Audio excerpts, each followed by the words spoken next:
Well, good evening, gentlemen. I hope I will have a more successful Zoom session than I did on the last one, where my laptop refused to cooperate with the Zoom application. So hopefully that was a one-off. But anyway, good to see you guys. We are basking in the glow of the Expo from last Sunday, Expo number 7, and I see a lot of familiar faces on tonight who were there. There's a few that unfortunately aren't, but they were distanced, like Noah and Rob, too far away, which too bad they didn't fly out anyway. It would be nice to see David, of course, and but there seemed a good number of people here. I think I recall seeing. If I didn't, I apologize. There were a lot of people to see, but it was a very good show and well attended. In fact, I'll show. So I'll sort of just quickly.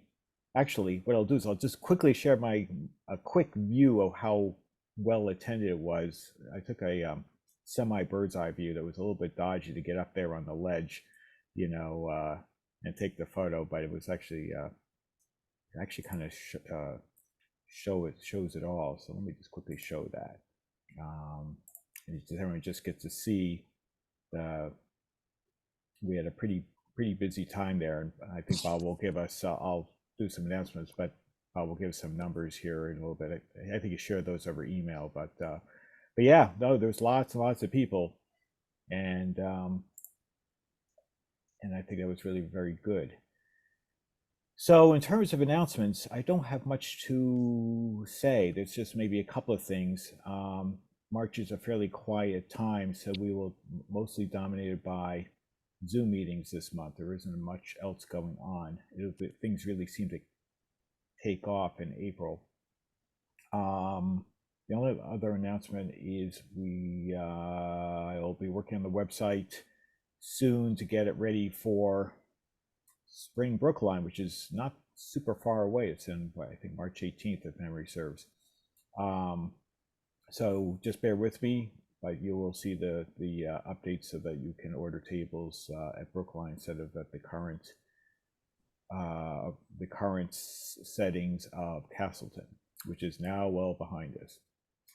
So at any rate, I think that's all I have to say. So I'll just hand off to Bob if you want to offer any other announcements or insights on last Sunday's show. So Bob, you're muted if you're about to.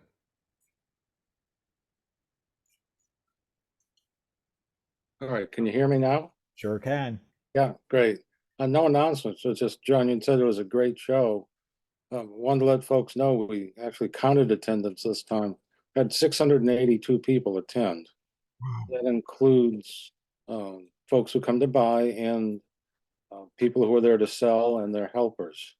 So that's 682 people. It's just incredible. We reserved 90 tables for folks who sell, and I think we actually had 92 done, 92 rented this time. We had a couple extras. Somebody showed up at the end without a reservation, and so we ended up with 92 tables. So it was a great show, and as you saw in the picture, it was a really good attendance. I think one of the great things about our show is, and I got feedback from one of our first-time attendees, is that the people were really friendly. He said they had a great time. People were cordial, enjoyed talking to a lot of folks. And I think that's been true for our events for quite a while now. That seems to be one of the things that draws folks. So look forward to seeing you all on May 18th in Brookline. If you can make it all the way from Illinois, you should come. It's a great show. And thanks. And we'll look forward to seeing your pictures, John. Yes, indeed. Bob, what was the take from the silent auction? I don't know. It was included in the total, and I don't know. I'd be happy to find out, and I'll let you know. Oh, that's okay. I just was curious. Yeah, I was going to send out the financials later on after our treasurer returns from his Florida vacation. That'll be fine. Yeah, no, that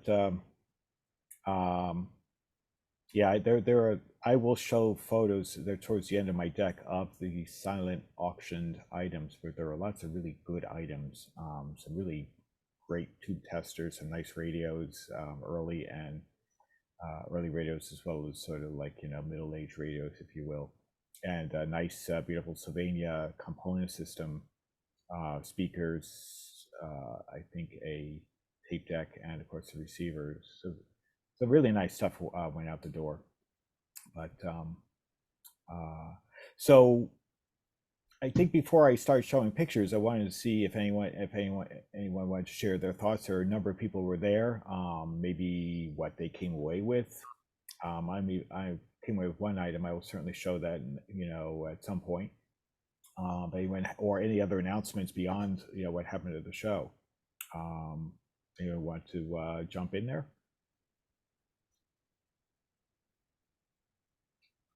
All right, well, I will quickly show what I did come away with before I start showing pictures, only because it really took a lot of discipline on my part not to come away with more, because there was a lot of this neat stuff. But I'll stand over. I can see from over here. And They can't see me. So let me just quickly, I can try showing the camera, but I may actually just show as a picture first. It was actually quite modest. Ugh. Just try to share my screen here.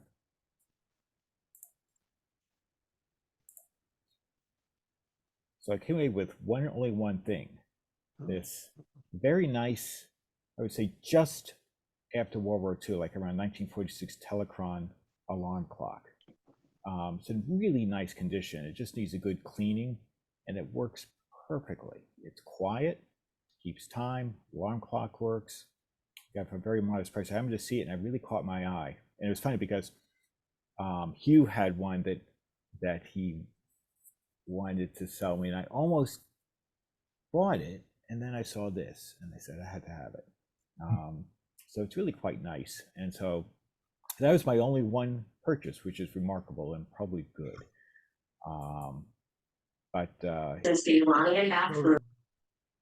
Those white feet really make it into a deco piece. Yeah, I think, and that's the neat thing about the late 40s, and that includes radios and things like that. Like I have a FADA model 790.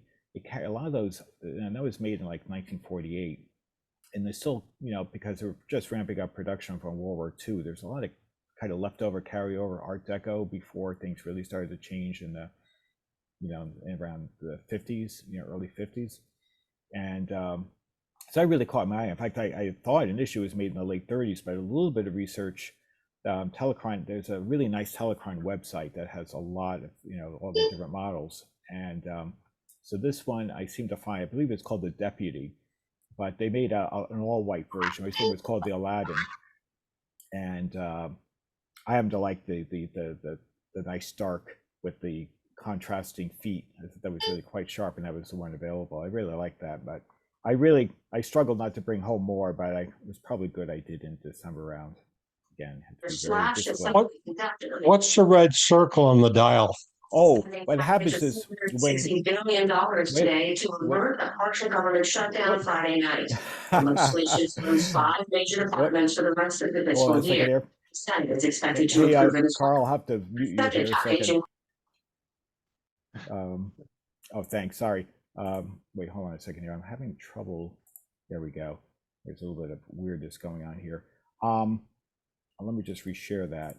Is when there's a power failure, the thing goes red. So it shows it's like a little red dot, and then when it restarts, I think that because I think it's that there's a magnet there. I think that just causes it to hold when it drop when it fails, and when of course power resumes, the magnet the color goes gray. So I thought that was really quite nifty. Yeah, no, it really was. It was just one of those things I happened to walk by. I must have missed it on a couple of walkthroughs, and I saw it the final time. I said, I really got to get that. And of course, as I'm sure you all have heard me in the past mention that living in Ashland, Massachusetts, that's where telecrons were made. So gotta have a telecron clock for the household. It would seem wrong not to have one. So that was John? my only one item. Sorry?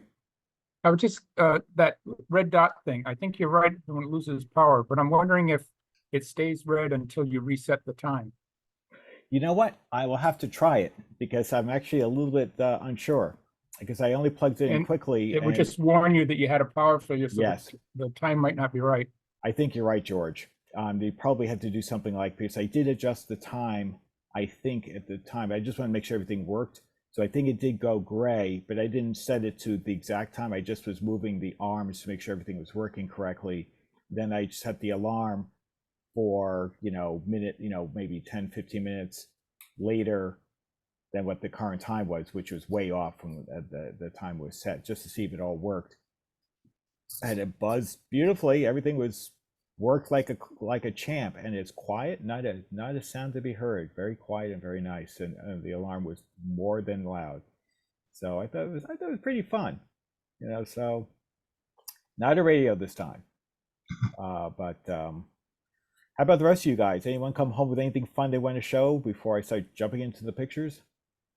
I got one thing, John. If you want, I'll share it. Yeah.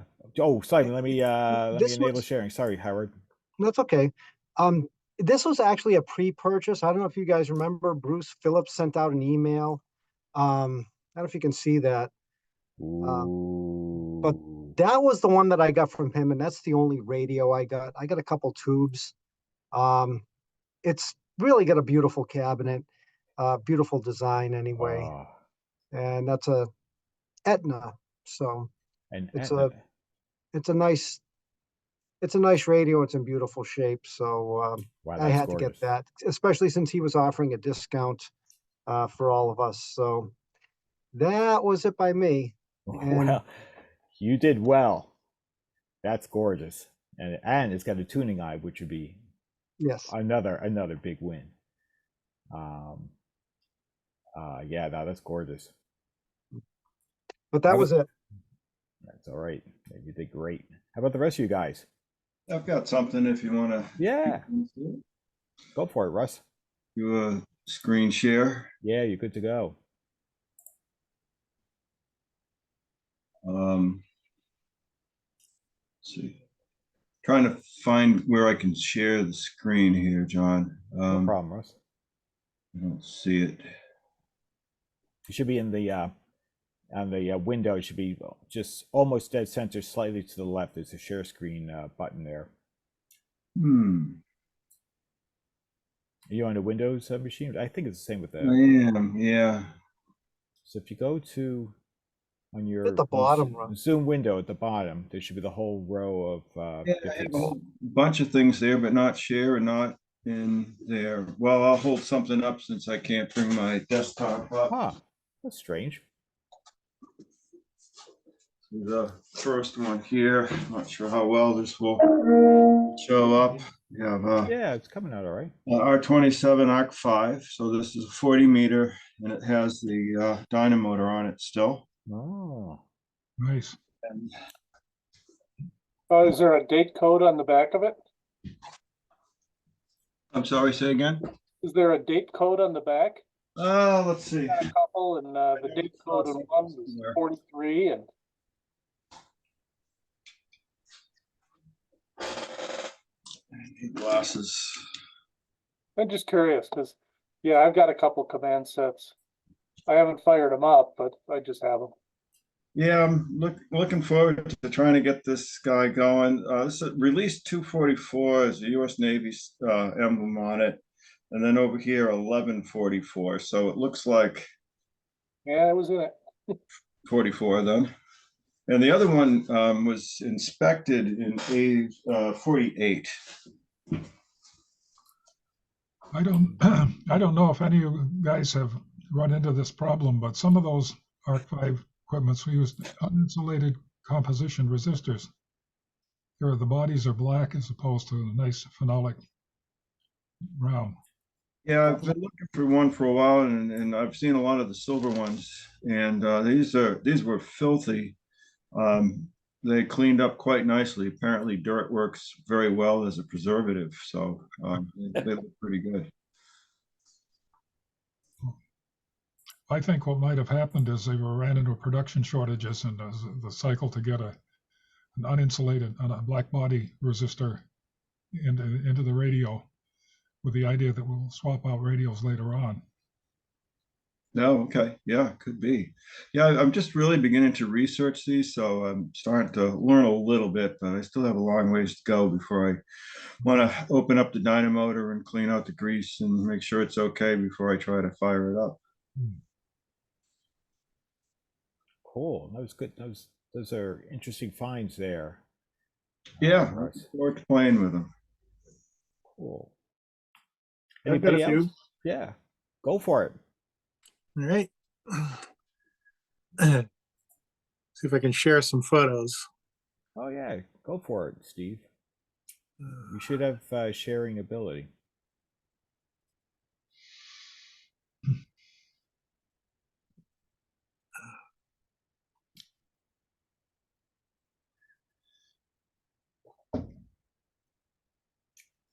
All right. Is it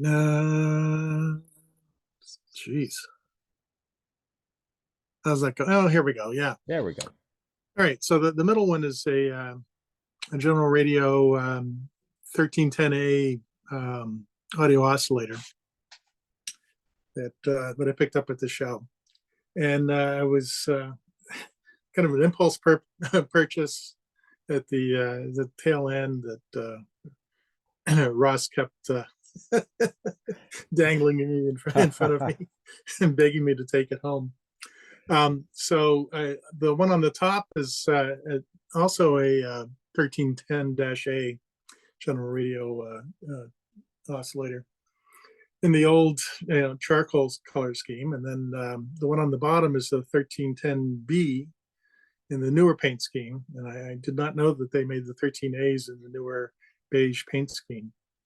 The difference between the dash A and the dash B is they replaced the new Vistor in the dash A with the FET transistor in the dash B. Otherwise, they're transistorized. But the top two are honorary pieces of tube gear. They've got at least one thing in it with a heater. Neat. So that's part of my passion is that kind of stuff. And let me see if I can switch to another All right. photo. And here we go. Yeah, so the item on the right is a General Radio 1419B decade capacitor, which I got at a bargain price. And there was a guy that had a lot of high quality professional lab grade test equipment at the show. And he was asking fairly high prices, but towards the end, I made some deals. The one on the left is the predecessor, which is only 3 decades instead of 4. And that's a 219M, which they basically made from the 30s up through into the, I think 40s. But the one on the left is the smaller decades are mica, but the 0.1 microfarad decade is all paper capacitors. So it's the cheap version. At one point they made a more expensive version of it that was, I believe, all mica, or maybe mica and something else that was a little more stable than the paper caps. But anyway, the 219Ms are all out of whack these days because of that. But the newer one is all polystyrene, so I'm looking forward to checking it out and having something that's actually meets spec. Nice, good score. All right, that's it. Oh, all right. Well, it was good though. It was great. Anybody else out there has got something to they want to show? Hiya, Bruce. Nice to see you. Hello, how are you? Good. All right. Well, if there's nobody else wants to jump in, or if they can jump in anytime they want, I'll maybe start showing some pictures here. How do I do that? Here we go. All right. Now you'll notice I took a lot of my pictures before 8 o'clock, because I knew that if I don't get the pictures, most of them in, it's going to be just dodging people constantly. Because the one thing was with 90 tables, it's a pretty good size floor space, but it still gets tight between rows. So there's a lot of people and just keep bumping into people and so forth. So I went in and did my job early. In fact, I do have a video I took. It may not be my best work, only because the fact is it was while while the public was allowed in, and so there's lots of me banging into people and excuse me and sorry. So it's 35-minute video. I really couldn't do it any shorter because it was really it's a lot to see. Plus you get a little bit delayed trying to work around people, but that's fine. You know what? This whole experience, it gives you a flavor. But at any rate, Roger Sansusi, one of our Swap Meet co-chairs who put up a lot of the signs and just really got one of the guys behind the scenes getting the show off the ground. And, so I made sure I got a shot of him getting ready to, his table's already ready to go. And I'll have close-up photos of a lot of his items here, but there's Roger, always dependable Roger, getting things moving along. Plus his daughter was there checking in vendors, so it's great to have. It was a real family event this time around with spouses, Bob's wife, Paul Burish's wife, of course Larry's wife, Elaine. It was great to have all this help. But so I know this is Roger's table. He had a number of receivers here, ham equipment. I believe I see some helicopters. Is that a National over there? So we had a bunch of stuff there. I remember Roger towards the end was putting up 30% sales towards the end. I guess to Steve's point, you wait towards the end to get your deals. But Roger always has reasonable prices, so getting 30% was even better deal. But he had a bunch of lots of books to choose from, but there were some nice items here. There's a nice Zenith. I think we've seen such radios before, but this one looks in pretty good nick. I think it had a little bit of a small crack on the bezel here, but otherwise rather nice. And Zenith CO over here, and a National. I'm not sure of the model number on this one. I have to probably scan in here, but Roger always brings some books and so forth. I think that's an NC98. Thank you very much. Was that must have been Gary? Steve. Oh, Steve, I'm sorry. I didn't look. I couldn't see all the people on there. Thank you, Steve. Here's a nice RCA Victor. I forgot what model this is, but it has sort of a neat sort of cloth style, almost folding blind style grill. I forget the model number of that also, but they call that the waterfall. Yeah, it's rather attractive with the nice gold and black contrast. There was actually a couple, if I recall, there was a couple of those at the show. Here's a close-up. Yeah, here's the Zenith. You can see there's just a little, it wasn't too serious. It's a hairline crack, but just visible. But I didn't think it didn't detract really from the radio overall, because you can see the leather case and all this, and pretty nice condition. That's a G503 from 1950, and that's the nicer radio. That's the 5-tuber with the 1L6 in it. Tuned RF stage. I have one, and they made them in black and brown. Oh, okay. Yeah, I'm trying to see if I can see the price, because it's just on the orange, but I can't make it out too well. But that was there. It's a nice Crosley that was on Roger's table. I don't remember the model number here. Oh, actually, it does say it. I just have to pan in here. It is a 45 Crosley, upgraded and aligned, works great. AM shortwave. Doesn't sell a price. So this is right at the end of World War II. Yeah, handsome looking radio.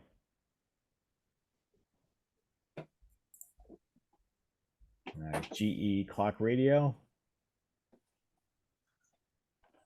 A rather nice little unit, and it'll look to be all in pretty good condition overall.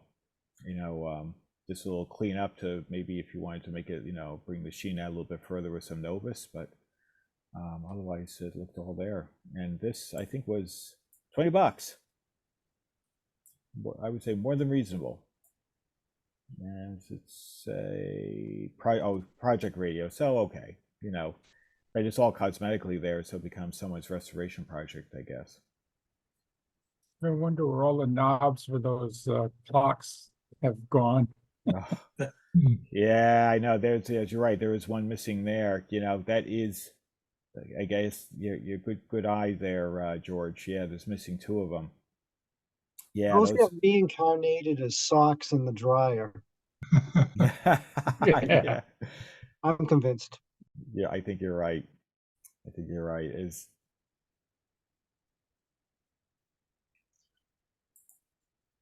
this nice little Admiral? Looks to be in pretty solid shape there. You know, just a good cleanup. You might not even have to really refinish it. You know, you could go a long way and keep it, you know, looks to be fairly original condition. It's interesting how the meters portion of that dial goes up from left to right, and then the kilocycles go from high to low. I think that's kind of neat. Oh yeah, that's a good point. Somebody had to do the split, because it's always left to right or right to left, but Admiral did the split. Maybe an optometrist used that for an eye test. Yeah, maybe. It's probably right. Up, these very commonly seen zeniths. I forget the model number. I think Roger put it on here. The AM, FM. Oh, I don't know if I can read it well enough, but it was a project radio for $35. And it's all there. Even, you know, these emblems are oftentimes lost, so this is a pretty complete unit. And I thought it was in pretty solid shape. So if the electronics are all there, it just becomes someone's restoration project, and yeah, you can actually have yourself a pretty nifty little radio. You know, I think the only thing that's disappointing on these radio, and it's more decision by the manufacturer, is they never have had a lit dial on these, as far as I'm aware. It was not lit. Well, there's I think an NE51 bulb up high, and it glows orange, and it. I don't know. I would have rather than thrown a 47 up there to light the dial or something. Exactly. It seemed like it begged. That's a good point, Bob. There was like a power light, I guess, bulb, but yeah, just to have a little bit, you know, have the dial face lit up. You can see it just above the 150. Yeah, exactly, right there. Yeah, exactly right there, George. But still, yeah, it was actually a nice radio. You know, could certainly be more than serviceable. And here's an RCA AM/FM radio. I would guess from the late 60s, what I'd say probably is about right. It was pretty solid, actually. I kind of liked it because it was interesting how they chose a round dial face for the AM and a separate dial face for FM on this thing. You know, so it was actually kind of neat. It has a battery light. You know, I guess maybe that includes a dial face light somewhere along the way, but it's kind of an interesting approach. I'm imagining it must be a challenge to string the dial string on that thing. Yeah, well, the thing I was wondering is, you know, how does this work? You know, in terms of the you know, when I switch bands, you know, there must be. Yeah, I assume there's completely independent mechanisms here, but certainly was unusual. I'm not sure if I've ever seen one of these before. Even had a nice fall down antenna. It's all there, and I'm sure can't be any worse than a Grundig. Yeah, that's funny. There's probably no clutch in there anywhere as you're switching between bands. Oh, I know. Nordmenda and Grundig, some of those had clutches, and the clutch the plastic seals start to crack, they become very reluctant to move. Not everybody did that. Fortunately, like Telefunken typically didn't have a clutch, which I was happy for. You know, because it was a lot easier to manage. You didn't have to worry about more things breaking. Actually, Roger notes this is from the 90s, which is surprising. Because to me, it just doesn't look like from the 90s. But maybe he's right. You know, maybe it just is a retro looking, like an old style looking unit. But yeah, it was actually kind of nifty. And here, sorry about that. There's the flash. I was using my Olympus digital camera, and it has a flash, and it does usually pretty well. But this particular radio, with all the bright work, it sort of got a little bit washed out there. But it's a little Channel Master AM radio. That's a 6506 is the model number. They made them in black and red, and I've had a couple of these, and they're actually very, very good performers. You would be amazed how well that radio works for a 6 transistor. Huh. The fallback to these radio is that they use really poor quality capacitors. These radios were made by Sanyo. Okay. Back in Japan, but the capacitors, if you recap one of these things, and they probably don't even need an alignment. You just replace the caps, and these things wake right up. Well, especially if you got the 75-mile radius color TV Channel Master antenna hooked up to it. There you go. There you go. Right. With the rotor. Oh yeah. They actually made an 8 transistor version, and they call that the Super Fringe, and I have a couple of them, and they are excellent radios for DXing. And this was Roger was asking $25. It seemed pretty fair to me, because I remember this was in pretty nice condition. I thought that, you know, and I don't know whether it was restored or not, but a rather nice little radio. And a Westinghouse little AM radio. Are you sure if it's Westinghouse? That was a bad joke. I'm sorry. No, that's all right. That's quite all right. This is and see, look, there's the Channel Master comes out. I think this is the Channel. Yeah, this is the Channel Master. You can see it doesn't look quite as washed out on that. Much more. You can see it, and you can tell it's a pretty nice. Just as an FYI, those Westinghouse radios were made in Metuchen, New Jersey, which is like about 8 minutes away from where I live. Oh, really? Yes. How interesting. That's very deco looking. I've never seen that before. Yeah, it's actually a nifty little radio. That's why it was worth the photo worthy. I thought it was in pretty nice condition overall, and had this sort of interesting, you know, dial pointer, you know, sort of this little painted on, you know, screen, you know, relief silk screen little picture, you know, little dial pointer. It was like a nifty little radio. You know, John, I've always appreciated that about you. You have a good eye for this stuff. Yeah. Oh, I thank you. I think that's collectively everybody on here. People pick up little things all the time, like George with a light on the radio. It's just great about these meetings. It's just kind of, it's probably only an AA5, but it just really looks so cool.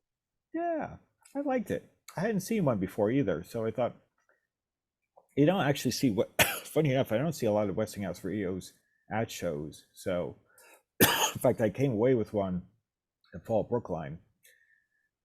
Pardon me, I picked up from Alan Finger. It's a nice little AM/FM. It's got the nice sweep dial, sort of the semicircle from the late 40s. I forgot the model number offhand. Actually, I think I have it right in my fingertips here.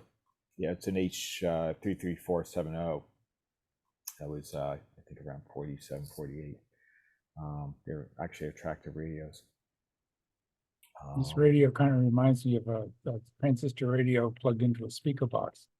Yeah, that's a good analogy, George. Yeah, I like it.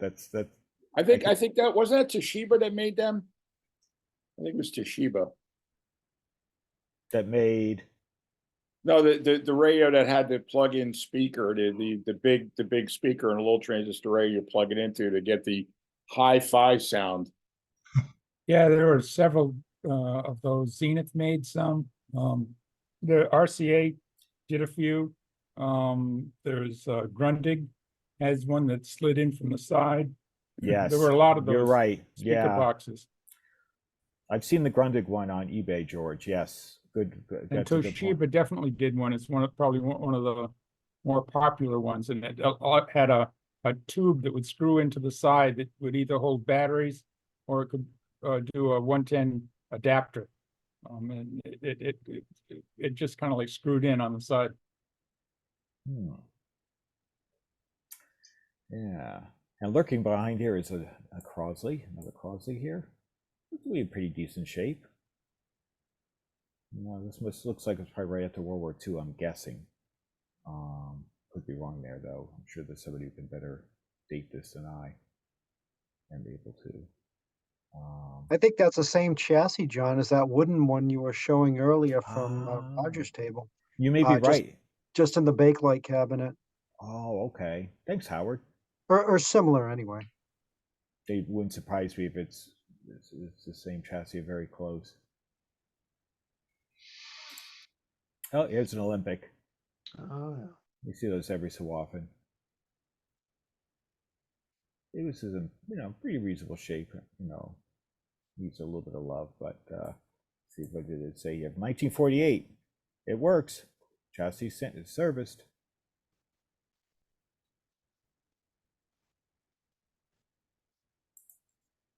Oh, here's another Crosley that this is the best shot I could get. I didn't want to move things around too much on Roger, but nice looking little radio, nice little handle there. Pretty nice. Oh, here's a close-up of the National that Steve, you identified for me here. To be in pretty good condition. Ah, yes, there were a couple of probably 80s, early 90s boom boxes from Sony. There were a couple of pairs there. Good opportunity for somebody who wanted just to get, especially one with a cassette deck. I don't know if the cassette decks worked on those, but yeah, there were a couple of things when they relive your 80s times. And there was lots of vinyl at the show. You can see people still setting up. This is before they released the Hounds. And then you run for your life. Motley Crue, in case anyone want to know. ZZ Top. You had lots of 70s and 80s stuff here.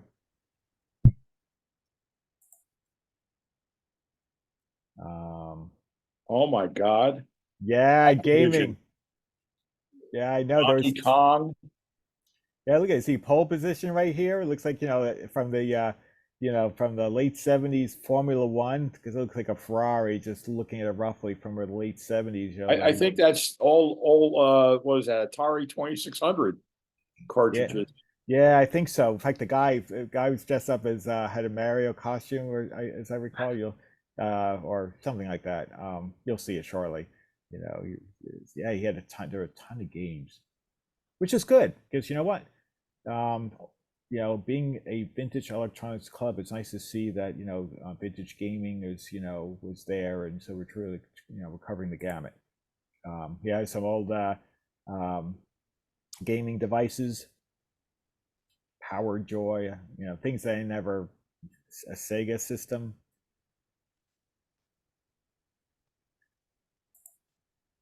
There was a lot of nice 80s, 90s receivers. There's a gentleman, in fact, I better pictures later because I think I took these before he powered up his, because he was along the wall with power.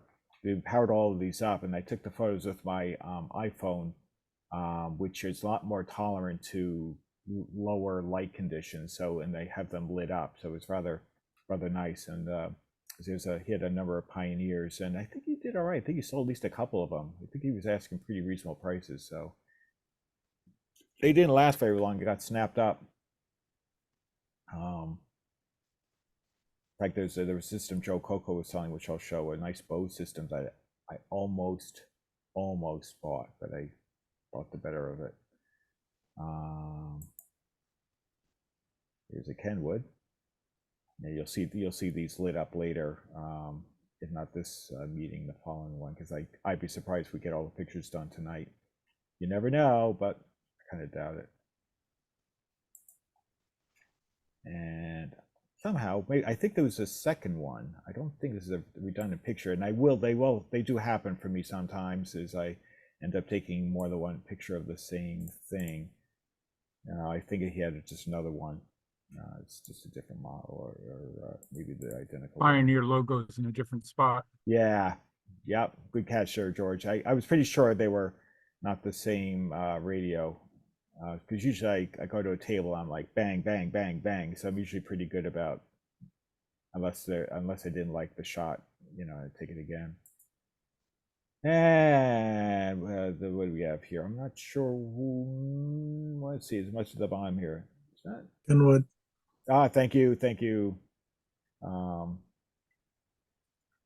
So there was that. He didn't have a huge amount of stuff, but what he had was nice quality, nice condition. And I forgot, this is someone else's table. You've got a nice little KLH, well-known FM receivers. And a rather nice looking clock below it. I don't know who makes the clock, but it's still a rather elegant looking clock.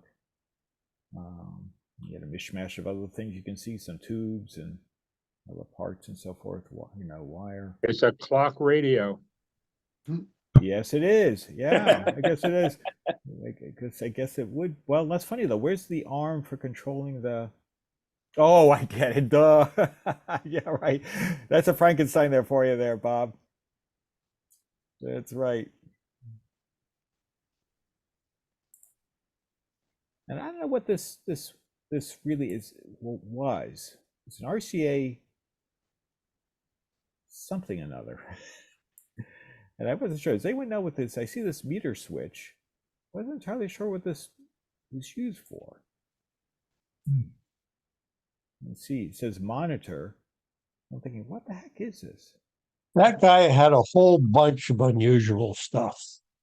He's the same one that had the great big TV camera, and he had some sort of mortar shell that had been turned into a sign. And yeah, he was the most eclectic table there, no judgment. Yeah. So and the I mortar looked at that thing a couple times. Yeah.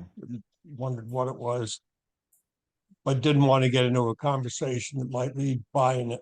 a defensive posture there, Carl. Right. But I know the mortar shell sold because I saw some guy walking out with it.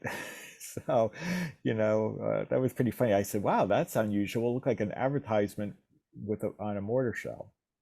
If you polish it up, it actually will look rather nice. And what do we got here? That word of Kent. Yeah. Nice condition. Looked all pretty and nice nick to me.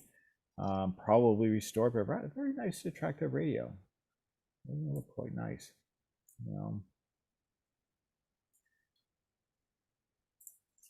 And a Crosley, well-known dashboard style clock radios. That was rather nice. I like the color on it, that burgundy with the gold. Always a winner in my book. Winning color. Well, they marketed these things as flavor radios, so I guess that's a raspberry. Oh, okay. I don't know. All right, yeah, I'd go with that. Flavor radios. I didn't know that. I guess they're intended to be a kitchen radio. I have a framed poster in my basement, a small thing that it was a Crosley advertisement from a magazine or something like that. That's what they call these things, flavor radios. That's why you find these in a lot of strange colors. Interesting. Well, I guess they were really designed to be in the kitchen anyway. You get your clock, and did they power up some? Like they did have a switchable 120 plug in the back. Yeah. Right. So you can fire this guy up and your coffee pot. Yeah, get your percolator going. That's it. Yeah, but yeah, that was a nice shape. It was, it looked all there. Even the nice, styled knobs. Everything looked nice on it.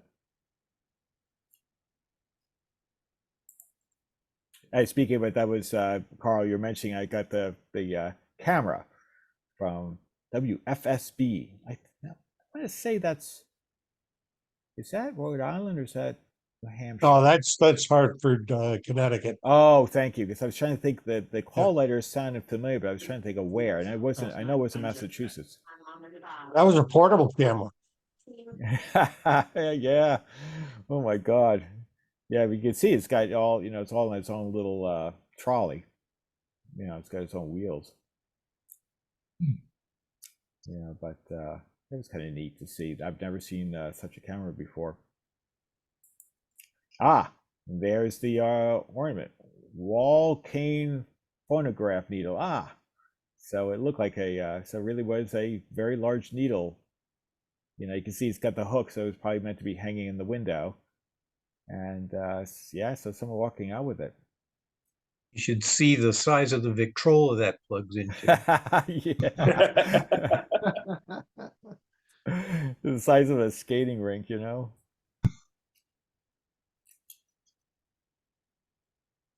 and you have this my radio is behind this. Is that a airline?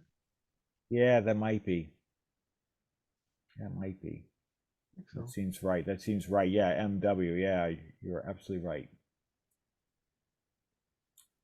That was, I guess it restores. Looked like it was asking 150. Just judging if I can read that correctly. I assume it was restored. Yeah, I might have a better picture of it later. I forget now. Yeah, there was this neat old projector. Wow. And they were asking like $1,800 for this thing. So it was supposed to be pretty early and pretty rare. Wow. But it was really kind of cool. And again, neat toy. And it says what? Top. I can't read the other word. But look, I don't know whether it was tied to this, where this is the case for it. I'm not sure. But judging from the size, it looks about right for this. So I thought that was really cool. Craig That Hardy say would be top notch? Did that say top notch? You know what? I'm willing to go with it because I can't read it up, but that could be a CH. So you may be right there, Bruce. Craig Hardy would want to probably identify this and tell us everything, all the useful information about it, but I'm not sure. You have another picture of that Lionel train accessory or whatever it was there down in the lower left. Let's see here. Oh, I don't know. We'll see. I did come back for another shot or two, so you're right. I do see that. Good catch there, Noah. I don't know. I didn't take a close-up of it. That I do know.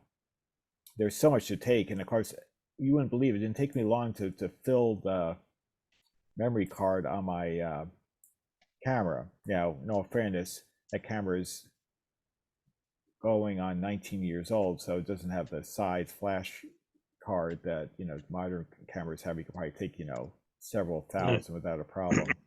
So I think your mine's good for like about I don't know, 100 and something photos, and then it gives up. This is all the same guy. It must be somebody from the Hartford area with the WFSB, and then if you look, there's something like a Husky and a Connecticut up there on the left. Could be like a University of Connecticut. Is there a little? Oh, that's the Connecticut state seal. Yeah. And I looked at that thing, and here you go. It's a frequency meter. Like one of those vibrating. State of Connecticut. Okay. Yeah.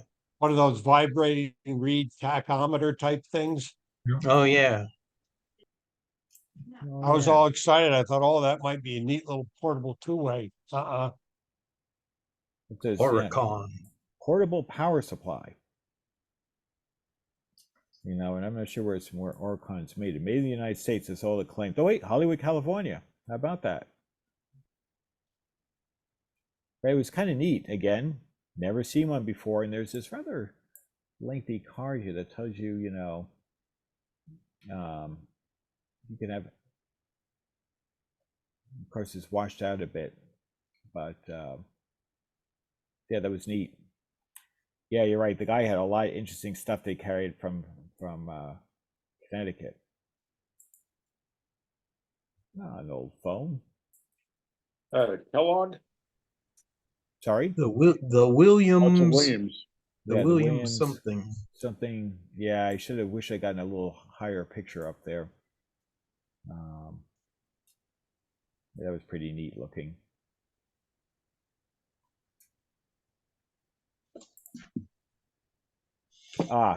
Another mystery RCA device having same table as volume control. You know what it is used to control, but it controls volume. You know, but yeah, it was also the curious things. A couple of early radios here. Day fan. And what do we got? Hey, John, I just did a quick Google on that power supply. Yeah. That has to do with cameras. Cameras? You know, like film cameras. Really? I mean, movie cameras. Really? So I guess the frequency probably has to be right. Yeah. They're a pretty big, or they've got a lot of products and a lot of old stuff too when you look at images. So. Interesting. Well, I know nothing about this. I have to do the same Google because I've never seen one of these before. Yeah, we have Chelsea. Chelsea, was this a Super 5? Yeah. Maybe a couple of I think it was the same vendor. Quite the variety. You typically see a Marantz or two floating around of receivers. That's a B series from '78. Yeah, right there. There's I have an 85B. Oh, okay. Stereophonic receiver. But yeah, nice little unit. And a Heathkit. Heathkit, of course. No show is complete without a Heathkit or two floating around. Just finding this, you know, AM, FM, and strange. Yeah, just funny how this is upside down. Yet this says Heathkit right side up. Huh. Go figure. I don't know. I don't have an explanation for that yet. It's got a leaning tower of tube in the back. Yes, indeed. Oh wow. I think the dial glass was put in backwards. I was going to say it is a kit, right? So you know maybe somebody didn't follow the instructions. Yeah. So I think it was coming down to someone is showing that whoever assembled this didn't do it right. Because I'm looking, saying this is all kind of confusing, you know, to me. Because the Heathkit's right, you know, you see everything, all the script is, you know, right, but this is wrong. Well, maybe he was assembling it during the wine tasting event or something. Yeah, maybe one of them things. Yeah, I think you're probably right there, Bob. Where good electronic components go bad. And not always because it was the bad parts, it might have been the assembler. That's it. Well, that's why Benton Harbor had its own department for fixing all the stuff that the people couldn't put together. Yeah. It was even better than that. See, I worked there for quite a while, and what they would do is some of the kits were in such bad shape, they would put them into a salvage sale. That's what they called it, and just give the guy another kit, or when they gave him his money back. And we could go in once. It was like once a month, maybe every other month or so. But you go in and you pull a number out of a hat, and that's your bid number. And then from all the junk that's in the room there, you know, they call number one, you get to pick one item. And they do that, and then when they go through all the numbers, there was a second round where you could buy all you wanted. But the interesting thing is you would see stuff like that. You know, these kits were just, somebody put together a complete kit and didn't solder a single thing in it. You know, they sent it back because it didn't work. You know? So that kind of stuff would end up at the salvage sale for employees to pick over. It was fun. That's plug in, don't play. Yeah. Yeah, good. Oh, I wouldn't have been surprised if I saw that there. I just wouldn't. But Yeah. hey, he lived up to it though. You know, the guy frustrated, gave it back. They gave him his money back, or they build another kit for him. Yep. Yeah. Well, while it lasted. That's funny. That's You know, if very I were nice. there, I would have bought this poster. It's a Yeah. cool why? sign. Yeah, You it know is, why? isn't it? It's so bogus. It's not even funny because I actually restored one of these. It was and it was had a record cutter in it. Yep. I said, if you decide to start making your own records, don't do this in front of your wife because you're gonna have like all this black crap all over your floor or the carpet. Yeah. And your wife's gonna like divorce you Oh, because interesting. record covers were dirty and sloppy and just made a lot of dust. So in reality, your wife would not look as delighted as this young lady appears to be. That's what I mean. The picture is so baloney. It's so funny. Look at it. She's loving it. Maybe she's saying, I'm going to divorce you for this. Well, it's either that or maybe she was doing the wine tasting along with the husband to put the heat kit together. Yeah, yeah. I thought it was a great poster, though. That's a great poster. 1941, 42. It's got the beam of light. Tone Yeah. on too. Yes. Yes. Yeah. Yeah. This It's one that I made did in had that light. too. That's really great graphics. Yeah, I thought it was great. I remember I did a YouTube video on the one I did. It's from probably, I don't know, probably about 7-8 years ago. Mhm. Yeah, I love this era, advertisements. It's always fun.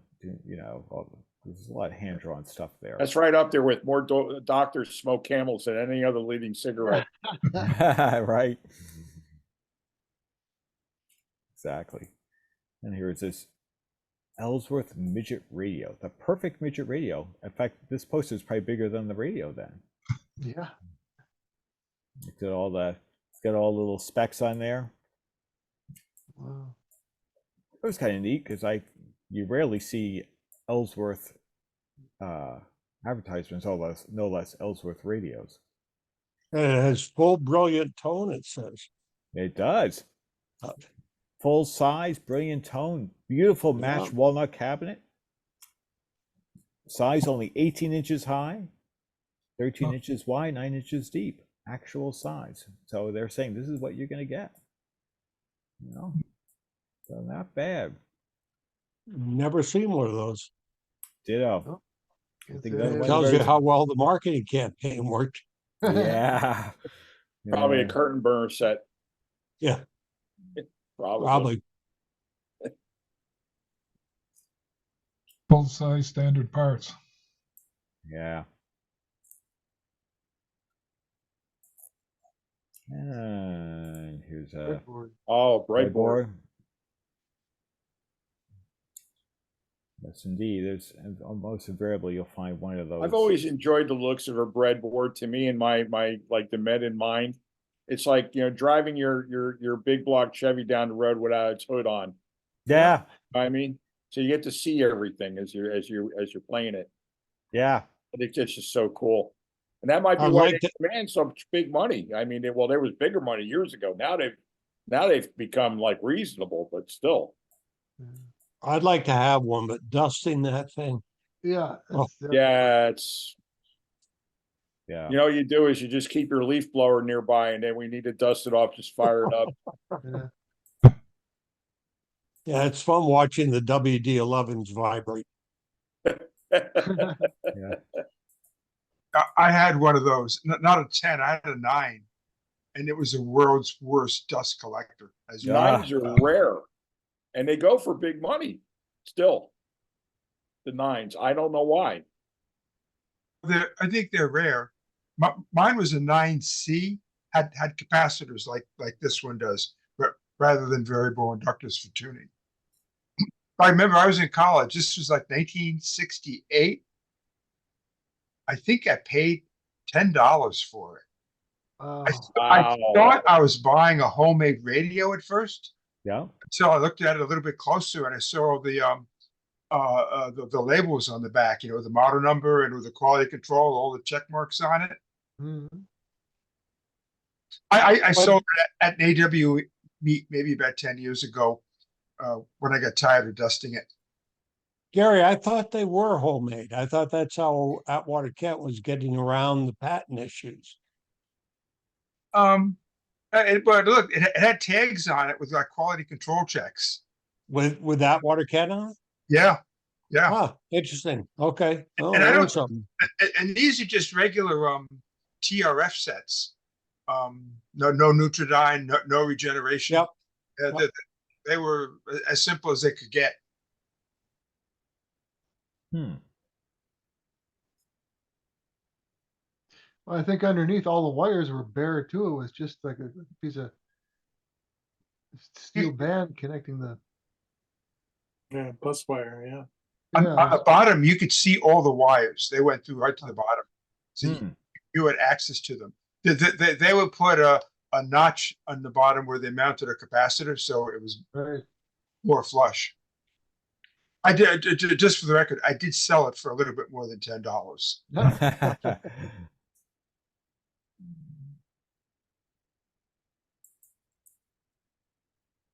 I'm not entirely sure what this is.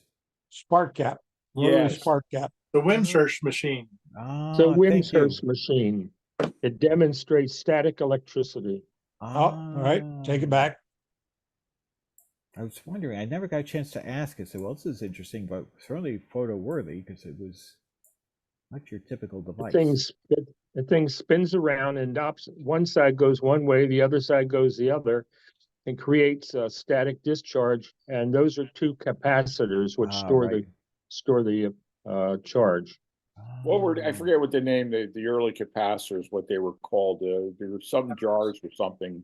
Leyden jars. Yeah. Leyden. Right. Leyden jars. Maybe that's what those are. Yeah. Later models of this, they replaced all that with a balloon that you would just rub on your head. Yeah, that was a Chinese import.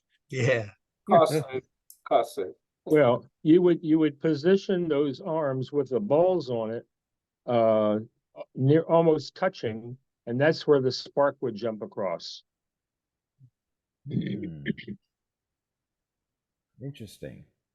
I wonder what they were trying to sell that for. That'd be kind of cool to keep around for amusement.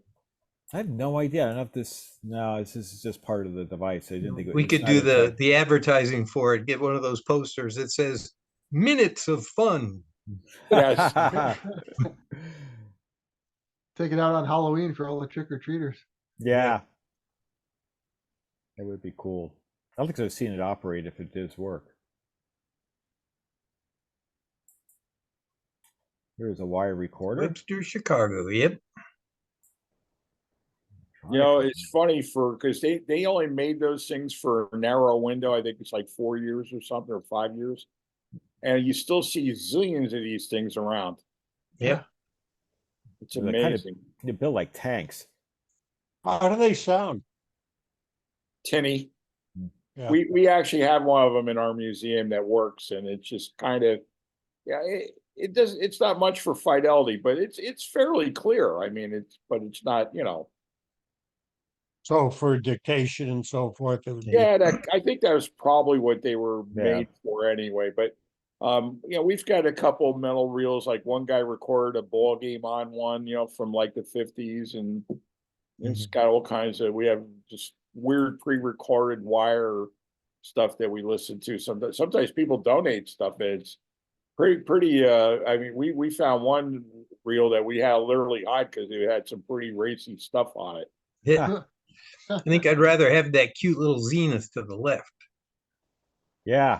Oh, yeah, the little portable Zenith. Yeah, I used to have two of those, and they just kind of disappeared over the years. I had a maroon one and I think a white one. So I know they wire came. Recorder. Did the wires retain that information very long? I mean, we have some that have stuff that I would imagine they're probably 60, 70 years old, and they still retain all that, all the whatever was recorded on it. Oh, you just don't want to have a wire break because it's just a nightmare to re-spool the thing and untangle it and all that. Splice it. You could. You can splice them? Yeah. Sure. Solder? Absolutely. I don't think you could use solder though. It's just you take the broken section out and start over. The wire is just so small. It's like, I don't know, 28 gauge wire or something like that. It's very thin. Yeah. Yeah, that was neat. Ah, the one that's There you go. Dahlberg. Oh, another backwards dial. Let's see it. Does this mount against the bed? Because is this? I'm not Ah, sure. so you can look up to it. Right. Yeah. But then why wouldn't dial and volume be flipped over also? Yeah, that's a good point. Another Hey, mystery. the same guy built it. Yeah. There's some sort of conspiracy going on. Yeah. Maybe it has to encourage somebody to lay on top of you. Uh-oh. We won't go there. Now we're getting racy. You've been all worked up ever since we talked about the tapes. Yeah, there we go, right. But there were some others. He was like, let's say a condenser kit, a peerless condenser kit. And there's a slightly better picture of the Zenith over here. Yep. What'd they call that? A cat's eye or something? I can't remember. It had a name that had something to do with a cat, I think. I just can't remember. I'm blanking out on that. I know called it they an owl named it radio. something. Or owl. Maybe it was the owl. Oh, Yeah. Yeah, maybe. Could be. You guys are missing the really important part in that image, The and that's the TV7. TV7D tube tester. Yep. Oh, Now, yeah. There's some real money. Yeah, that's a good point there, Bruce. I thought that speaker was part of the radio, but that's a pillow speaker, it says. So that's part of the set, but not attached to the radio. Right. I think this is just sitting on top of it in some way, shape, or form. Looks like it's seen a lot of greasy hair in its day. Yeah, but and deposit 1 to 5 dimes, I think, is what you. Yep. Yeah. Hotel. Depends how quickly you can fall asleep. Yep.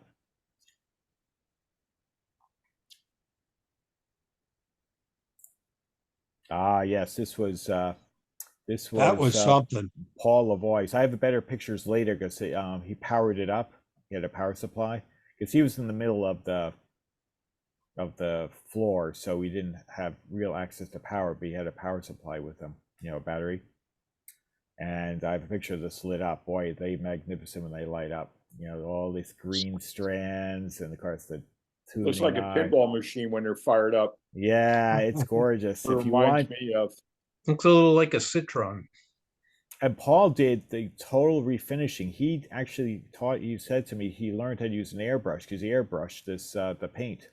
Wow. On this, so because he had to do kind of like, because it has the kind of the banding in the paint because it's darker in the outer, like you see the banding here. So he learned to do that. He does beautiful work because you'll see some of the Philcos, which I think I've shown before, but I never grow tired of seeing him. He did all this cosmetics on this. He was asking $1,500, which for you see this is so rare, and you look at the condition, it's certainly worth it. If you're looking for something incredibly unusual with a French flair, this would do it. You'll see. I'll show the pictures later. There is I caught it later with it all powered up. Plus, it's a little micro version. Sorry. Oh, I thought someone. I was just wondering if that was a bank or something. And that's the pillow speaker that goes with it. There we go. So this is the Excelsior 55, which I assume 55 being the year it was made. It's it's quite the looker, I'll tell you. Quite the looker. Oh, and here it's just, a little that he wrote, the 55. Yeah, but it's from 55. Repainted. Decided to sell it to someone that will appreciate it. So I guess it's been in its collection for a bit. But you can see what a nice job in the paint. You can see the banding. It looks factory fresh. Did a really nice job. He was also selling this Philips, which was intriguing. These are quite nice sounding radios. The speakers are on the side. In fact, Bruce, you were selling one, the Norelco, which is, probably shares the same chassis and a lot of the same components. Yeah, probably, yes. This is right there, and I know that Paul restored this. And oh yeah, another guy showed up with this Pilot radio. It's a vendor I've never seen before. He brought this is a big honking radio. And I've never seen I love that radio. Oh my gosh. But you couldn't turn the band switch. Oh, you couldn't? I didn't or try. the tuning. What's the center knob there? It's right here. Oh, right here? Yeah, yeah. It's the tuning. That's the tuning knob. Yeah. Yeah, that did not turn. A friend of mine, we were looking at it, and he said the fine tuning, which is what would be the smaller knob to the outside, that worked and that turned the dial, but the other one, the concentric one, did not. But a friend of mine looked it up, and we think that was actually a up down for tuning. That the tuning might have been motorized in that. Oh. Well, there's all sorts of, like, I'm looking at, so I wasn't sure what these hieroglyphics were supposed to. I mean, this is a tuning eye, I would assume. They look like a tuning eye to me. But I'm not sure what these things were indicators or what these things do. They told you the tone and the sensitivity. The words changed. The local distant broadcast, local distance short wave on sensitivity, and the bass had the usual, I think, tone things on it. And I forget what the one just to the right of the Magic Eye tube was. Yeah, I was like, huh. This is an amazing set. Yeah, it was. And this is big. I mean, this thing is, I would say, what is this? This is probably a good 15 inches tall, probably. 15, 16 all inches that, tall. yeah. He's a big boy. He came in, and the guy, I forget the vendor's name, but he was a big guy, and he completely enveloped his arms, the whole thing. He just comes in with this big honking Pilot, drops it down. It's like, whoomph.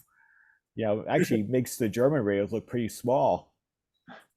But look at all, I guess these are all the push button memory, buttons, for your favorite stations. You look at it, it's like, wow, look at this thing. It's great. Yeah, it's too bad he didn't put a note saying that the knob is a motor control knob, because I'll bet a lot of people walked from it. Yeah, maybe. It just seemed like it was, frozen up. I looked in the back, and the chassis was fairly compact. Like maybe it was only around half to 2/3 the width, and front to back. But it looked to be like 5 inches in height, so it was deep. And I just pictured parts 6 layers deep that you had to get at to fix. Yeah, right. I looked at that a lot. Yeah, I really looked at that hard and a lot. And you somehow didn't come home with it, Gary? I didn't come home with it, no. Remember what the price was, Gary? $250. Yeah, that's right. That is right. I remember that now. It was $250. Did you say whether it worked or not? I mean, did you make any mention about its, anything about it functionally? No, he said it didn't work. I think when he asked him, he said the tuning dial was stuck, or he acknowledged that he thought the tuning dial was stuck. So it probably had never been worked on. Yeah. But that doesn't need to work. Picture that sitting in the corner of your living room. Yeah, you could definitely you'd be the only kid on your block with one of those. Oh, yeah. Probably the only person in the state with one. Yeah, no question. I mean, and this is a big honking radio. It almost has I mean, the way it presents itself, it looks like a jukebox. I was thinking the same thing. I was thinking a slot machine. Yeah, that's a slot machine was mine. Put a handle to the right. Yeah. Yeah. I'm just glad I didn't see it. I think I'm just as happy now that you don't remember the vendor's name. You know, it's interesting. Look how small the speaker is I know. for such a big audio area. Yeah. Yeah, And no, those that's things are heavy too. They weigh, I bet you, 50 pounds of. yeah, cap- because this guy was a pretty big. He was a pretty big guy that was carrying it in, and he wasn't stressed. But I'm thinking, if I take a German radio of that size, they're easy pushing 40 pounds. So I believe it, Greg. This is probably a 40, 50 pound I radio. just picked up a Pilot, a 136 on Sunday, and it's just got a round dial on it, but it's probably about the same vintage. Not as deluxe as that one, but it's just. Yeah, I had no idea. I have a couple of Pilots, but they're just FM tuners that you add on Yeah, to a right. add FM to your existing radio. Yeah, I mean, you don't have to go to the gym to be hauling this thing around. You're doing all your workout with this. Yeah, getting it to the car with a workout. Yeah, oh yeah. And you know what? There wasn't even a chance. I could never gotten that into my car. No chance. So that was not going to go home with me. Did it say anywhere? Does anybody know what the model number of that is? I missed that. I regrettably didn't take a photo of the back because I imagined it was on there. I don't know, Gary, whether you saw it had any graphics on the back. But maybe on the top. It was on the radio. Because a friend I was with, he actually went online and looked it up and looked up the schematic for it. See where it says Pilot Radio up at the top of the dial. Does it say? Yeah. Don't see anything. It's just this is just the band. Looks like just the band information. Yeah. I think they probably should have just called it Big Honkin' Radio. Yeah, Monster or something like that. At least it's not a console. Well, might as well be one step away. Yeah. You see that speaker you're talking about on the left hand side is just the tweeter. See the woofer is in the big box that sits on top of, and then it's the size of a console. Maybe for a little joke they should call it the portable. Right. Or like transoceanic, it's the transportable. Yeah, exactly. Oh my God. Little trailer hitch on the back. But if you buy this radio you get a free forklift. Yeah, man, that was a cool radio. Yeah. There were a lot of odd-going eyes, and I was one of them. I said, "Oh my God, look at this thing!" Well, that slot machine dial is pretty cool too. Yeah, I wonder how it looks lit up. When it's fired up. I imagine, because I'm wondering if these things are lit up. It's like, oh my God, Probably the individual bands light up depending which one you select. Maybe that'd be cool. And I'm sure you can get a replacement dial at antique radios. Oh yeah. Yeah. You take out your 3D printer, not a problem. Right. Yeah, we'll never see one of these again anytime soon, unless he brings it back for the next show. A much more petite Philco.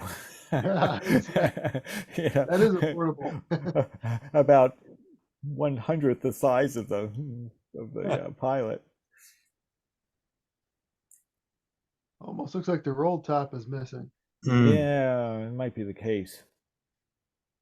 No pun intended. Yeah.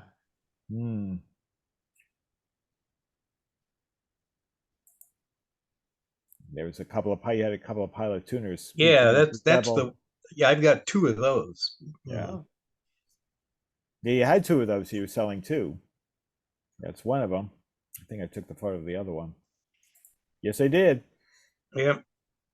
Now, do they just feed into the AF section of the radio, or if you have a console that had the facility in the back for a TV input, sometimes it was labeled. Phono input. You could just go into any one of those auxiliary type inputs. So they weren't a converter. No. Okay. No, you got an RCA plug, coming out of it. I see. Yeah, and they work pretty well. They're not super duper sensitive, but I mean, just put a dipole on it. It'll pick up the local FM stations. At least you'll have something, other than what's left on the AM dial to listen to. Right. And with two, you got stereo. Yeah. There you go. Real tricky multiplexer circuit in Right, between. right. Demultiplexer. I don't know. tuning. I don't know what you're experiencing in the Massachusetts area, but here in New Jersey, there's actually 350 kW stations that actually have AM and FM now, and they're all news stations. So you could hear it on AM or FM. So if you just want to hear it a little bit, hear your bad news of the day with more fidelity, you could tune to FM. Yeah.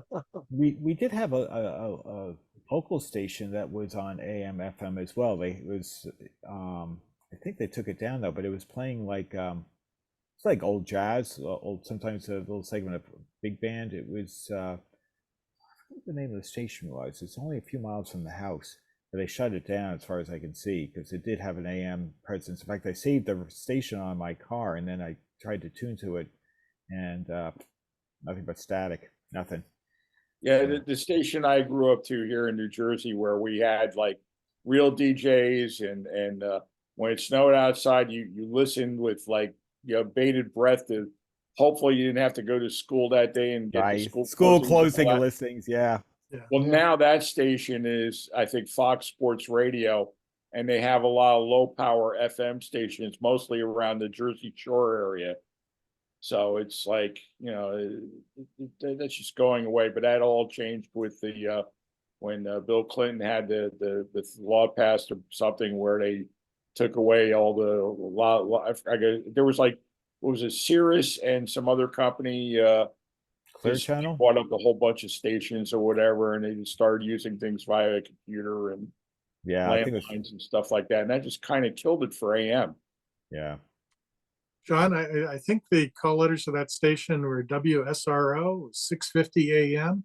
Yes. It was one of the, it was the only AM HD only station in New England. That's why you couldn't hear it at home.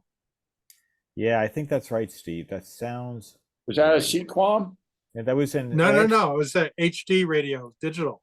Oh, Only digital. All digital. Oh. Yeah, they cut off the standard AM.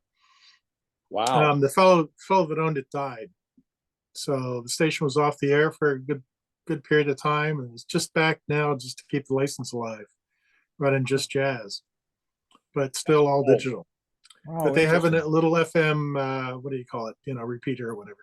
Yeah, because there was like a tuning around like 102.1 or something like that was what I recall. Because if it's the same station, maybe it is called SRO, because their license was oddly up in Ashland, Massachusetts, where I live, but they're actually physically positioned in Framingham. And I think that is SRO, and I drive it, on a weekly basis. Last time I tuned for it, now I haven't tuned in that recently. There was nothing. But I'll have to they're back now on your car. I'll have to check. I'll have to check. It was actually Sorry? I don't know if the FM translator's back, but at least the AM digital. Well, I'll have to try, because I was trying to. So I remember it's like 650. That sounds right, Steve. And then FM was like 102.1. I think I thought I saved both. I should try in my car and flip the band to AM, which I rarely ever do these days. So I should go check and see if it's alive. But yeah. Well, I use these Pilot and some others. I have a couple of Sherwood FM tuners, and I just add them to any of the older radios I have that have no FM capability, and I have my own little FM transmitter that I have hooked up to PC or Sirius XM type thing, so I can provide my own content, and I'm my own little FM radio station around the house and yard and whatnot, so I can listen with better fidelity, right, and on FM to whatever radio I want. It works out pretty well. Yeah. I don't have, it's my compromise, so I don't have to go like the whole Bluetooth route thing. At least I'm still using another old tube vintage piece of audio as a FM receiver going into an old AM shortwave only type console.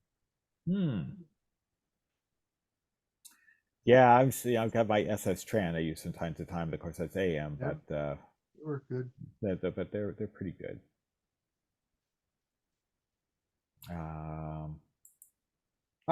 This is Paul Lavoie. He always has European stuff. He had this nice Grundig portable, which I know he restored, and it sounded great. You know, those typical, you know, mid-late 60s. This is probably around late 60s, maybe even early 70s. You know, obviously they're known for their sensitivity, of course. Those you know, those German bigger style ones like those really have great sound. They have great reception. You know, I have a Nord. Now this it's not quite as big as this, but not far off. I got a Nordmenda Globe Traveler 4 with twin speakers. It's not stereo, however, but it's got like twin speakers. You're like, oh, this thing is a honking and it's heavy. You know, this thing is probably a good 10 pounds here, and it's quote unquote portable. But these are nice, you know, and they have excellent reception. You know, and also Paul told me, which was I didn't know, is he had to make the slider plastic, so he made those from scratch because they probably, you know, how the plastic breaks down or whatever. And he had to make these all from scratch. So wow, it looks just like factory fresh. He's got a really good talent for restoration, cosmetically, plastics, painting, woodwork. Does great work. I didn't see this. I have a feeling someone snapped this up when he was packing up. I didn't see this go. There's one of his Philco 38s, I think. Yeah, they were nice. Yeah, he did all the woodwork on this. You know, very pretty.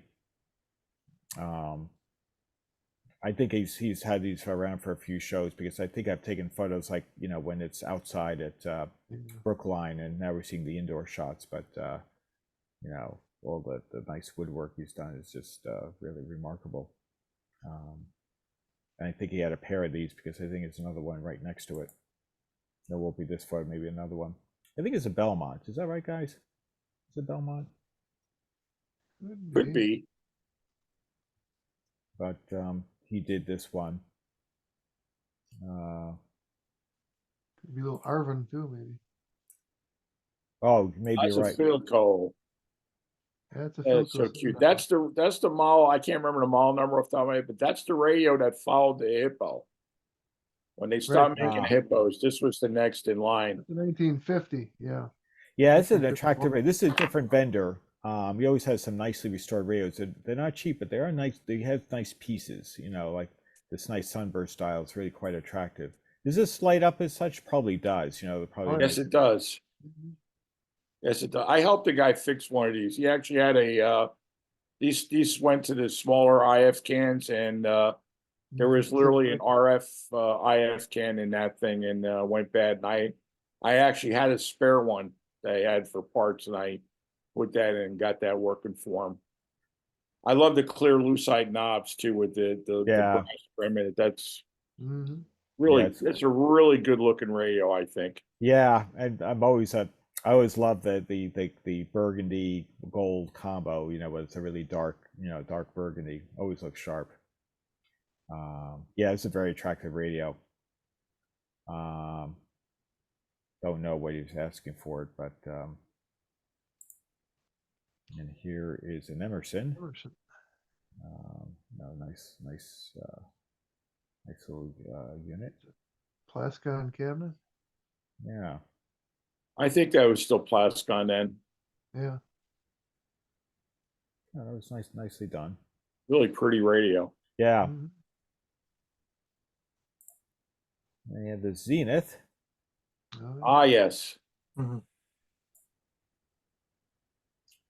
See, I guess I didn't get the price. The one with the wave magnet antenna on the back. They had a big gold thing on some of those sticking off the back that was a wave magnet. Yep. It's so ugly, it's cute. Yeah. Some of them had a transformer and some of them had a ballast tube. Yes. I'm trying to think of the model number of that. 549. I might be wrong on that. On this one or the one before? This one here is Emerson. Yeah. Some had a handle on top, some They didn't. made them in white and they made them different colors. Yeah, it's nice. The nice white lucite, the clear lucite knobs. Nice looking radio. You know, even the dial pointer on that, that's actually a flat piece of plastic. Mhm. And sometimes those things are warped, but that one's nice and straight. Yeah. Yeah, for sure. You know, one of these Zeniths. Ah, yes, seems the pretty World's great. Fair. Yeah, it was nice. Well, nice push button presets. Nice radio. Yep.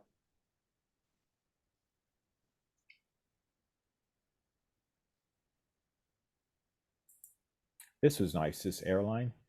I Oh, looked at this a few times. I remember he was asking. He was asking 195. I was like, but I do like it. Very attractive with the roll style dial and that tuning eye. I said, oh, this is nice. Like a mini pilot. Yeah. Yeah, not there quite you the word emphasis on the word mini. Yeah. The only thing about that one I notice is because I have the same radio, I've never seen one with the brown bakelite with the white push buttons and the white No, knobs. I didn't either. So I'm just wondering if the chassis just came out of another one. I don't know Maybe. if anybody else has seen that before, but every one that I've seen that's brown bakelite has also brown knobs and push buttons. Mine is the same way, Howard. Brown. Interesting. Still nice. I'll Oh, take yeah. it. Yeah, it's very nice. Yeah, I looked at it a few times. And a Crosley. So unit.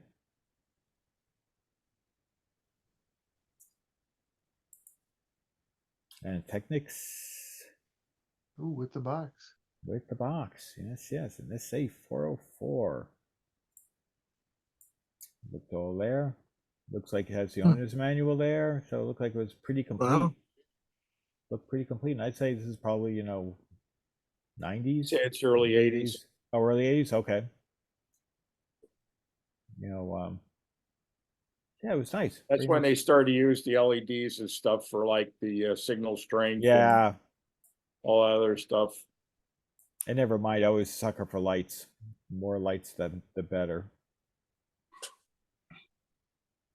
Well, it gives it that dial sex appeal, it just pops the dial. Really, that's what people like. Yeah, Sure. no. Yeah, I never mind the visual. I mean, we were just talking about dial faces on the older radios. Sometimes like a nice sunburst dials that just you want to turn on and enjoy it. Yeah, but let's see, what do we have here? It's restored. Nice, but what is this? I think we're getting close. There's a Museli? No, where do I get that right? Musette. Musette. Yeah. Ah. Musette. Yeah. I've never seen one of these before. Attractive looking The dial scale on it, so it might be pre-29 or 28. It's probably one of those that has a switch on the back to turn it on and off. Yeah, you may be right, because I don't see anything obvious there. I don't see a volume knob either. All good questions. Might just be on the side. Yeah, I can't tell because the problem is I think I only got it from the front. Memory serves. This may be the only shot. Here we go. The same guy who had that pilot had this big honking 49 RCA Victor, so he had honking pieces on his tables. You like to haul heavy stuff. Yeah, this guy's a big guy. I guess he's used to just. That's a bigger screen. That might be like a 7AP4 picture tube in that thing. A little bit bigger screen. At least it's not a pilot TV where you need to have the magnifier. Magnifying glass. Oh yeah. Yeah. We just had it at the last auction. We had a working restored pilot TV. I've never seen a pilot TV work so well. I think it went for like $300. A little later, Tom Scarpelli, our membership secretary, had a Philco predictor you sold with it operating. So I have some shots with it operating. So of course, no, good. you see those things. Sorry. Did he sell that? You did. Yeah. Oh, good, because I gave that one to him. I had restored that one. And I mean, how many predictors do you need? So I kept the fancier predictors, and I think I gave him 2 of those kind of, if you can call it such a thing, a base model. Yeah, they had it up and running. It was working well. It was playing the Honeymooners. Good. So good to know it's still out there wandering around. So see, not like you were worried. Well, you see something of yours at the show, and sure enough. Yep. Sure enough. Yeah, we got a Radiola 3 with the tubes. Oh, with the tubes. With the tubes, made in China though. Now I'm hoping those are not really the tubes origins, but just the bags. I think so. Yes. Yeah, I have my WD-11s made in China. Yeah, I don't know what it was in there before, but I'm pretty sure. I had one of them, and I bought tube adapters to convert them to use them 99s. Oh. Boy, that thing wake up with the 99s. Doesn't say much for the 11s though. Boy, I'll tell you, and 11s are expensive. Yeah. Couldn't believe it. Let's see here. Ah, 539. Yep. Yeah. Pick Classic. Yeah, 2 test. Yeah, that was available. What was the price of admission on that? 700. I think that number is. I assume that's what it was. Wow. Yeah. Well, it must have sold because I don't remember seeing that. Oh, maybe. Yeah.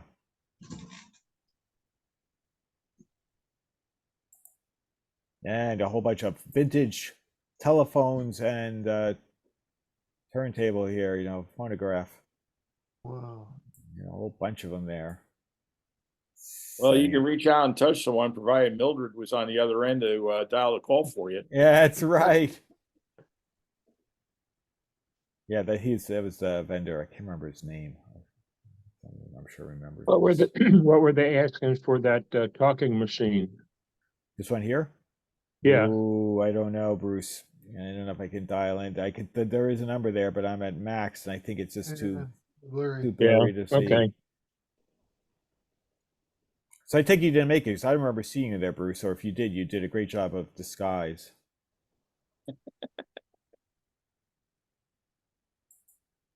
Howard would know about this one because he set it up, and I think he sold that one. He set up to play some big band music, and boy, did it sound good.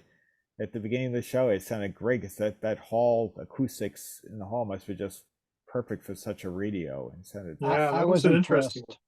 I was impressed with the sound once it was in there, because I had only played it in my cellar, and I said, well, this sounds okay, but it just sounded so good in that hall. I don't know what it was. Yeah, it came to life. So that's a 19K?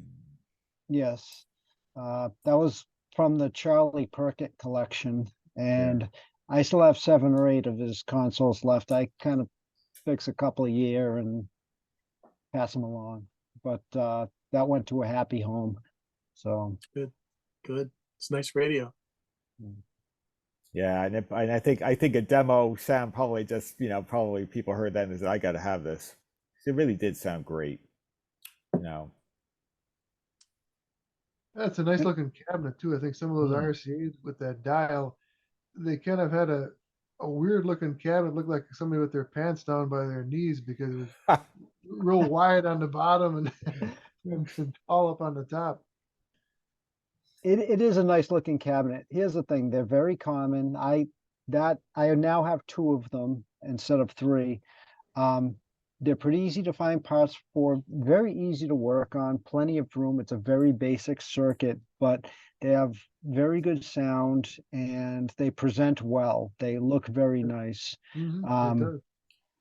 And my favorite part of it is that racetrack dial with those numbers, just the way they're made. It's kind of like when I look at John's clock, the typeface is just something that is really really nice.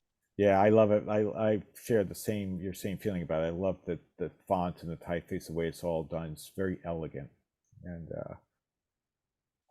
yeah, that I really like that. I'm just glad that I had neither space at home for it nor space in my cart to take it home. It comes with its own AC adapter. Right.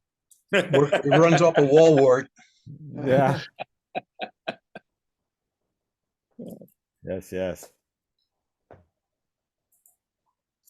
Let's see. We had a variety of hi-fi. So we got a Carver. Yeah. And then That's a we pile got of money. Iowa. And then this, what do we got below here? Lafayette. Oh yeah, there's quite a bit of nice solid state stuff. There's quite a bit there. Even more. Hi, you got Sony. SQ decoder. Yeah, huh? For all you quad fans out there. Set a floppy disk in there. Yeah, right. Yeah. Yeah, look at that. See right there. Good stuff. And then floppy there's disk a or way. a CD? That a No, CD. And There's a CD on top and a floppy below. Yeah, the look at plastic. that. Yeah. 3.5. See? Yeah. Yeah, 3.5. 3.5. Yeah. Wow. And an the early big, the big honking Bose system over there on the right. And I want to say that was a cassette top. I didn't think that was. Yeah, I have one of those. That's a cassette top. Yeah, so it's actually kind of cool. I stopped. I didn't check the price on it, but it was kind of cool looking. But there's an Emerson 504. It looks a lot like the one Bob Harris restored.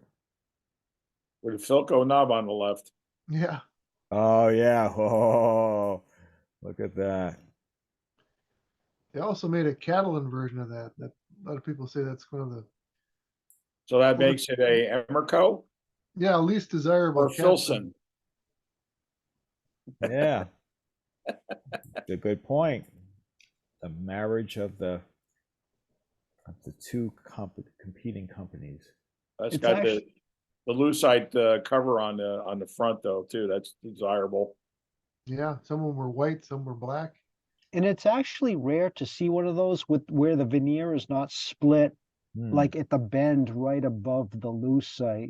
Usually there's a crack or two in that. So while it's a simple and nice, basic radio, it's hard to find it without that being cracked.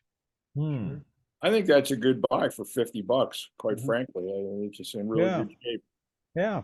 But look just above the blue dials. Look at it. It looks like overspray, but oh yeah, maybe. Is there? That paint wore away. Maybe a reflection. I think that's a reflection. Yeah, okay. That might okay. be. That might be. That might be. Huh. And just whole bunch of Test equipment. Portable. Keith, get cube multipliers. You wanted $30 a piece. Oh yeah, that's right. Yep. I think I have a better shot of these momentarily. Could you zoom in on the little black panel item that looks like a Millen transmitter to the left? This. Yeah, it looks like a Millen transmitter. No, it's a micro match, Carl. Yeah. Oh, it's micro match. Okay. If Yeah, you that must have gotten scoffed up because I didn't see that either. If you want one, I have one available. That's okay. Thank you, sir.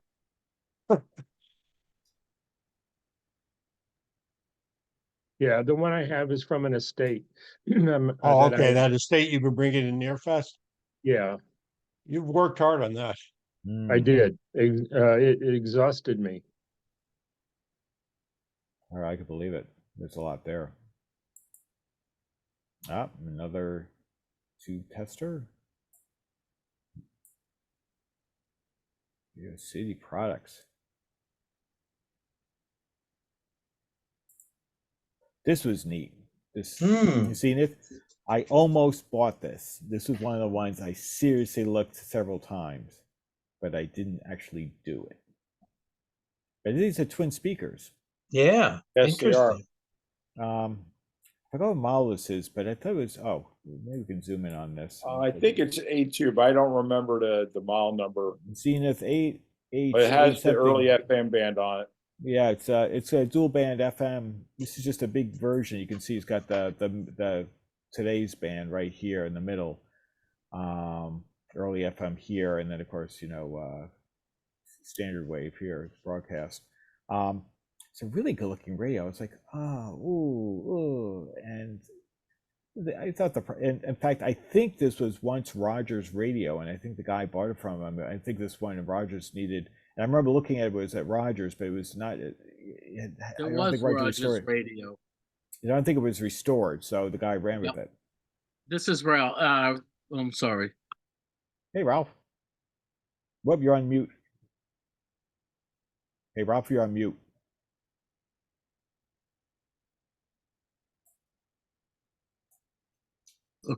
So I did buy it from Roger probably a year or two ago at Brookline. Is it working? Yeah, yeah, can hear you. All great. right. So I bought it from Roger at Brookline, and then I just went through it. I don't really even know a lot about radios until after I got it, that it was the AM, the FM 1 and 2. Then I heard the whole story about Anderson and what's his name, Soloff, the other guy that they had the whole thing about FM 1.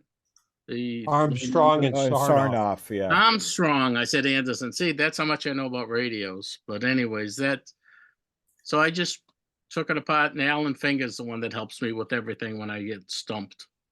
Well, you did a nice job. Because I looked at that several times, and I almost said, "Oh, maybe I'll do it." And then by the time I get back, it was gone. Yeah, and the sad thing is that when I replaced the cloth on the front, it didn't have. You can see the speakers now. Yeah. However I packed it, I kind of ruined that because it looked even better the front. That you can see the speakers now, so I have to be careful next time I pack. Yeah, that's still, you did a nice job there, Ralph. Just stripped it and put that oil on it. It's just oil. No, it looks great. You know, that your E400, your precision E400. Yeah, signal generator behind there. I was tempted. There's a little patch on the top that the veneer was broken. You can't see it in this picture, but blended it in pretty good. Yeah, no, it's unusual because you don't see these very often in this form factor, you know, with the twin speakers and so forth. It works really good, and you can listen to the baseball on this radio, you know. Yeah. These days you could always listen to the radio, but baseball, but yeah, you get the FM on this one now, so it's good. Yeah, it's got a nice big dial. What year is that? About a 47, 48? Yeah, 48. Okay. Yep. Well, nice job, Ralph. Yeah, thank you. It was fun. Fun working on it. Another one of yours, I think, Ralph, right? Because you had this right adjacent to it. Yeah. Seen it. Yeah, Ralph, I gotta say, I admired that. In fact, I think you and I talked about how you don't see them without the numbers worn off, and I've never seen it with the cloth front. And the ones that are there's one or two of them that I lost a number someplace only because I was washing it with water, and then I was like, oh Jesus, I can't do that. Yeah, I caught myself, but I think down on like I don't know, maybe like 120 and 130, I was started to wipe it, and then I stopped myself. that was a pretty radio. Yeah, very attractive. Yeah, that one. I don't know, got new veneer on the top and then just stain and lacquer. Nice. Did that sell? Huh? Did that sell? Oh yeah, they both sold. Oh, good. Yeah. Those are the only two that sold on the table. Wow, they were pretty. They're pretty compelling, though, Ralph. You know, so you did all right. Yeah, thank you. Here, a couple of more. You got Toshiba and Acoustic Dynamics. This little silver tone on top. Let's see what we get. We're getting close to 9 o'clock. Probably we should wrap up here. Maybe we'll end on this one. This. That's kind of cute. Yeah, and I think combination radio and lathe. Yeah, Sonora. Exactly. It's Sonora. I could be wrong, unless it was a duplicate. Was this given for the next big show silent That's auction? the one. That's the donation. It was you, Ralph. Yes, it was me. So that radio actually was in Alan Finger's basement like 2 months ago, and I told him I need a couple of radios to work on. So he invited me over, and I went down and picked that out, and I got a Philco. I don't even know what 37610 from him, and that's on the bench. And that one's a little bit tough to work on for me, anyways. But I'm getting there. But yeah, this I donated it. I had some stuff, and it's like, let me just donate it. And oh, that's great, because I saw it. Bob was carrying it. I said, yeah, I thought, geez, I could swear I saw that. I thought, oh, that's great. Yeah, yeah, it's a nice radio. It sounds good, and I'm not really. I thought it might have been the might need a needle, but afterwards, the more I thought about it, because I had to buy a 78 record, and then I ended up buying a pretty good 78 while I was there. I think I might have one wire loose under there. I don't think it's the needle after I started thinking about it. But the radio sounds great. Oh, cool. Well, then we look forward to see it next year. Yeah, I got a Dizzy Gillespie 78, so I'm pretty excited. And I didn't know what I bought. I just bought a record because I needed something to try it. Nice. Yeah. Nice. Sonora was a Chicago manufacturer along with Zenith, and their marketing, or their My Pillow marketing of the day, is Sonora was called. It stood for Clear as a Bell. That was how they marketed stuff. It sounds good. Sonora made really nice stuff. I used to have a crank up Victrola that was made by Sonora, and it just took up a lot of space in my tiny little house. And my wife and I decided to sell it, and we sold it to a very, very nice couple that were crank up Victrola collectors. And, oh wow! I kind of miss it, but that was a decent unit. Yeah, I mean, every Sonora radio I've ever had have been excellent radios. I did nothing to the motor as far as the phonograph. It just turned it on and it worked. Yeah, just cleaned it up. That was it. I'm still learning about phonographs and cartridges and things like that. I've done a couple already. I did like a 1930 General Electric. I think it was General Electric. I couldn't figure out the needles. They looked like nails. Yeah. Well, welcome to the hobby, and good luck and have fun. That's what it's all about. Yeah, I'm having fun doing it because all I did was pizza and pasta before this. There you go. There you go. Actually, I had pizza for dinner tonight. I shouldn't talk. Yeah. The all-American meal. There you go. Yeah, we have a pretty good pizzeria locally around here. And Wednesday nights is the time my wife and I hit it, because they have a $3 off any large pie with whatever topping you want on it. So that's perfect. It's our pizza night tonight. Oh, good. You get on the nice. But, well, boys, what I'll do is, how about if I stop here, cut you guys loose, and I think we'll pick this up the next meeting, because there's still plenty to see, and there's lots of toys to talk about. Great. But thank you very much, John. Oh, thank you. Have a good night. Yeah, you guys too, and we'll see you in a couple of weeks. Okay. Good. Thanks. Stay Bye-bye. dry. Good night. Take care, guys. Good night. Bye.